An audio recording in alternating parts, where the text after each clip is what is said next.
I'm reading a section called Earth Rituals and Touch from the Healing Wisdom of Africa by Malidoma Patrice Some, no other than.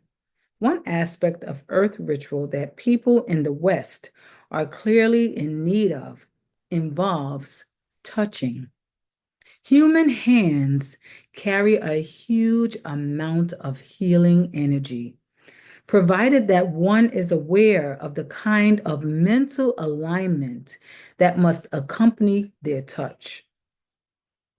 Our hands are healing instruments that must be treated as sacred. Many modern psychological and physical illnesses are linked to energetic depletion due to touchless surroundings. When the individualism of the West results in physical and emotional isolation from others, as it often does, people can become so starved for touch that their need can translate into severe physical illness. Isolated from others, people become afraid of touch, especially unsolicited touch. But a person's level of concern about being touched is almost always proportional to his or her need for it.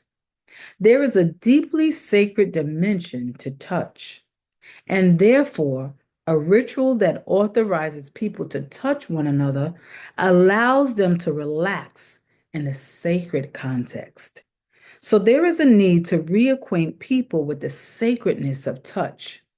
In my village, for instance, children spend their early years on the backs of their mothers or babysitters. Wherever they go, they hang on their back comfortably, enjoying the warm protection of their guardian's body. At night, they sleep in the same bed with their parents. This continuous availability of touch nourishes something in the person's psyche that is fundamental to a future sense of community. The person later becomes aware of what a sense of belonging is and can't think of himself or herself outside of a community with other people.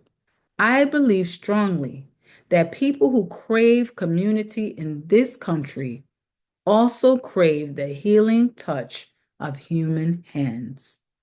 The road to a real sense of community begins with the ability to restore the amount of touch that the body has been denied since the beginning of its human journey.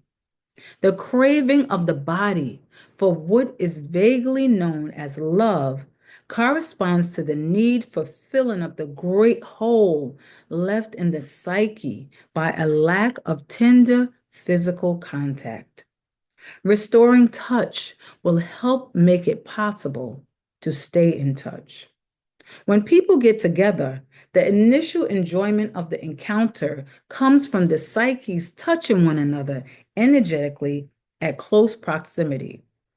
I have noticed among Westerners, however, that the intensity of the need for connection with another person competes with a powerful ambivalence about touch that often leads to an exasperating shallowness of communication and interaction.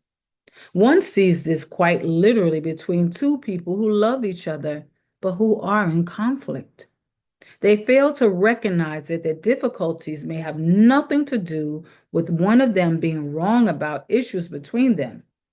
What they are really troubled by is the lack of being touched.